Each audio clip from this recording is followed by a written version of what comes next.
Hi, I'm Bob Mitchell. Welcome to Communication and Gaming. This is a video series where we look at the concepts of communication and organizational communication in particular and apply them to the board games we love. If you watch, this is episode 3, and if you've watched the last 2 episodes, we learned that the organizations are composed of a collective of individuals achieving multiple and individual goals. We illustrated the social collective in our first episode by utilizing concepts in the game Codenames by CGE. Next critical feature in episode 2 was a difference.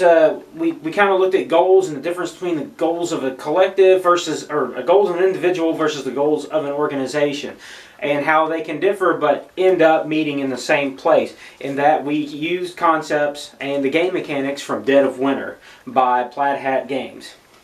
Today we're going to look at Miller's critical feature number 3 of organizations, and that's coordinating activity. Now what does that mean?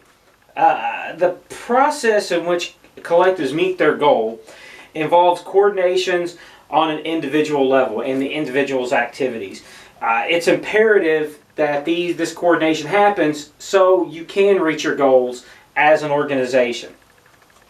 And this is facilitated through, guess what? Communication. So we're going to use communication to coordinate activities of the individuals to kind of guide them to meet the common goal. So how are we going to illustrate this? I can think of a ton of games that involve coordination, but I want to talk about a game that we're probably most familiar with. We're going to look at Pandemic from Z-Man Games. Pandemic is a perfect example of coordination. You have to coordinate whether you're playing 2, 3, or 4 players. You're coordinating your activities to meet the same goal. Each character in Pandemic is different. They all have a different skill set, and their goals can be different. You want the combat medic to be in places where there may be an outbreak soon, so he can help prevent outbreaks and get rid of cubes. You want the scientist helps you to cure diseases faster. The quarantine specialist helps things from spreading. Each person has their strengths and weaknesses in the game, and you must, and as a group, you have to coordinate to make sure that you can reach your goals at the end of the game.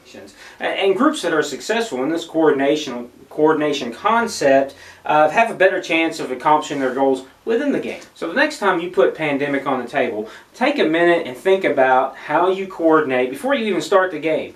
Just how you're going to coordinate to get your goals accomplished, and how you can do it at the maximum effectiveness through using concepts we learned from first episode of the social collective, goal setting and goal achieving, and now coordinating to meet those goals. So think of some other games. What other games use coordination between players? You know, co-ops obviously, but there's other games out there. Do you disagree? Do you agree with Pandemic being a perfect example of this?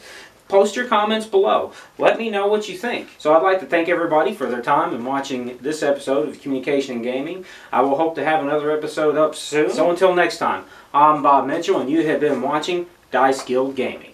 Thank you.